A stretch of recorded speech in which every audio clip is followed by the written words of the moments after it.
प्रभु के सामने या गुरुदेव के सामने जाके ऐसे करना, एक हाथ से प्रणाम करना, ये सेवा अपराध माना गया। दोनों हाथ भगवान ने दिए, दोनों को जोड़िए, दोनों को जोड़कर सर झुकाइए, इससे तुम्हें कृपा प्राप्त होती प्रभु की। आप सभी को राधे राधे। आप वीडियो के इस भाग को स्किप करके भी श्री गुरु का प्रवचन सुन सकते हैं। आज के इस प्रवचन में श्री गुरु ने पूजा पाठ करने की सही विधि के बारे में बताया है। जब हम मंदिर या अपने घर पर प्रभु की पूजा करने जाते हैं या उनके दर्शन करने जाते हैं तो हमें कौन कौन सी सावधानियां रखनी चाहिए और प्रभु का दर्शन किस प्रकार करना चाहिए। अगर हम मंदिर में प्रभु के दर्शन करने जा रहे हैं तो हमारे कौन से काम हमारे लिए अपराध बन सकते हैं, इसके बारे में श्री गुरु ने इस प्रवचन में बताया है। तो ध्यान से सुनिए श्री गुरु के इन वचनों को और पुण्य के भागी बनिए। राधे राधे। प्रभु के सामने या गुरुदेव के सामने जाके ऐसे करना, एक हाथ से प्रणाम करना, ये सेवा अपराध माना गया। दोनों हाथ भगवान ने दिए, दोनों को जोड़िए, दोनों को जोड़कर सर झुकाइए, इससे तुम्हें कृपा प्राप्त होती प्रभु की। प्रभु की कृपा का क्या स्वरूप है? नाम में प्रेम होने लगे, जितेंद्रियता आने लगे, हृदय पवित्र होकर सबके सुख भावना में मगन होने लगे। ये प्रभु की कृपा। प्रभु या गुरुदेव के सामने जाकर प्रणाम न करना ये अपराध है। जय बार सामने जाए तय बार प्रणाम करे। अगर आप अस्वस्थ हैं, आपका शरीर काम नहीं कर रहा, तो हाथ जोड़कर सर झुका दीजिए, नहीं तो पंचांग या साष्टांग प्रणाम कीजिए। जय बार गुरुदेव से मिले, जय बार प्रभु के श्री विग्रह के सामने जाए तय बार प्रणाम करे। अगर अपनी कुटिया में भी प्रभु विराजमान है तो जय बार उनके सामने, इससे दासत्व पुष्ट होता है, प्रभु की कृपा प्राप्त होती है। प्रणाम करें। यदि आप अपवित्र हैं, शौच में गए हैं और वहां वैसे ही वस्त्र पहने हुए जिसमें आपने शौचालय में प्रवेश किया, शौच किया, उन्हीं वस्त्रों से अपवित्र दशा में प्रभु के सामने नहीं जाना चाहिए। इसीलिए हमारी बुद्धि मलिन हो जाती है, कोई सिद्धांत समझता ही नहीं। जो शौचालय है उसमें उतने ही वस्त्र पहन कर जाए जितने हम धो सकते हैं। अगर आपको बार बार शौच लग रही है तो आप कमर से जरूर स्नान करें, यहां से हाथ धो लीजिए, कुल्ला कीजिए, नाक, आंख, कान, इन छिद्रों को पवित्र कीजिए। यदि आप ठाकुर सेवक हैं, भजन करने वाले हैं, ये पवित्रता नहीं रखेंगे तो जहां जो कुछ भी छुएंगे सब अपवित्र हो जाएगा और अपवित्र बुद्धि भगवान में नहीं लगती, ओ मलिनता छा जाती है। अब ये आज का जो नया समाज है, शास्त्र पवित्रता को जानता ही नहीं है तो स्वीकार क्या करेगा, और बिना पवित्र हुए हमारे विचार पवित्र नहीं होते। इसलिए कभी अपवित्र दशा में ठाकुर जी के सामने, श्री विग्रह के सामने जाना, सेवा सामग्रियों को छूना, ये अपराध माना गया है। 4 परिक्रमा हमारे प्रियालाल की होती है। कभी सामने परिक्रमा नहीं करनी चाहिए, जैसे सामने खड़े ऐसे घूम जाते हैं सामने, नहीं, ऐसा नहीं। प्रभु के सामने ऐसे नहीं घूमना, वहीं खड़े खड़े घूम गए 4, ऐसा नहीं। प्रभु को दाहिने करके प्रदक्षिण।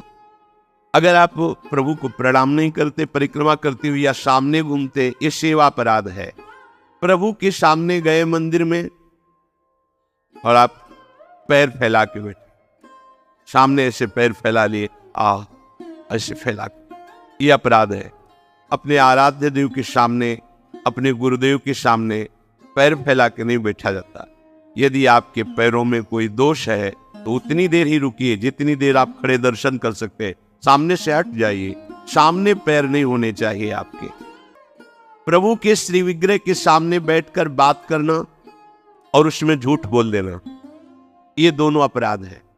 प्रभु के दर्शन करने के लिए जब जाइए तो बोलिए मत किसी से, और कैसे हो, क्या है, कुछ नहीं, शांत, राधा राधा राधा। भैया बात करनी तो बाहर मिलना, यहां दर्शन, आप भी दर्शन कीजिए और हट जाइए उससे।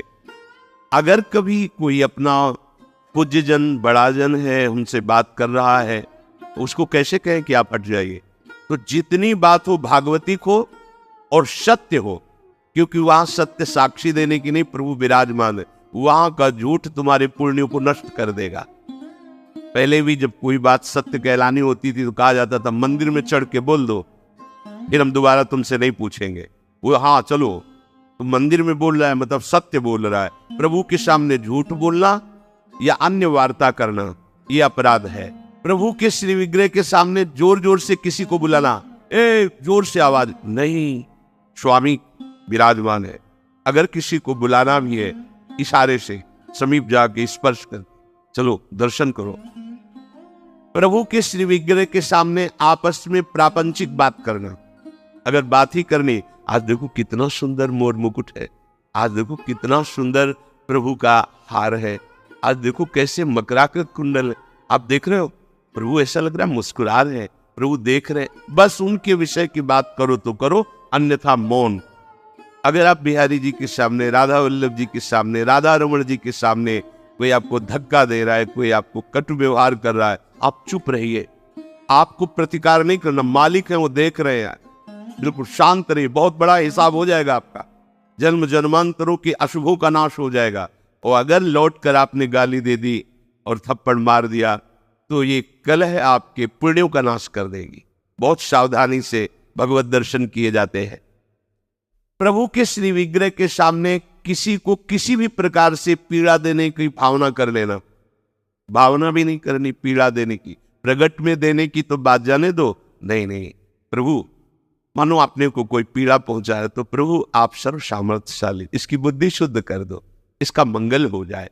तो उसकी शुद्ध होगी कि नहीं, उसका मंगल होगा कि नहीं, प्रभु जाने। आपका मंगल हो जाएगा, आपकी बुद्धि शुद्ध हो जाएगी।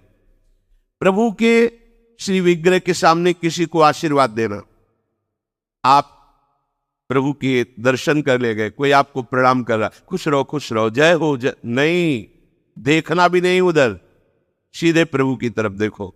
वहां कोई भी कहीं भी किसी को भी प्रणाम करो, प्रणाम प्रभु को हो रही है, आप बिल्कुल ये मानकर कि मेरे को प्रणाम कर रहा है उसको आशीर्वाद, बिल्कुल नहीं, प्रभु की तरफ केवल देखें। अगर किसी को ऐसे तो वो अपराध बनता है। और सेवा में आपके पास सामर्थ्य है पर आप साधारण चीजों से प्रभु की सेवा कर रहे हैं तो ये अपराध है।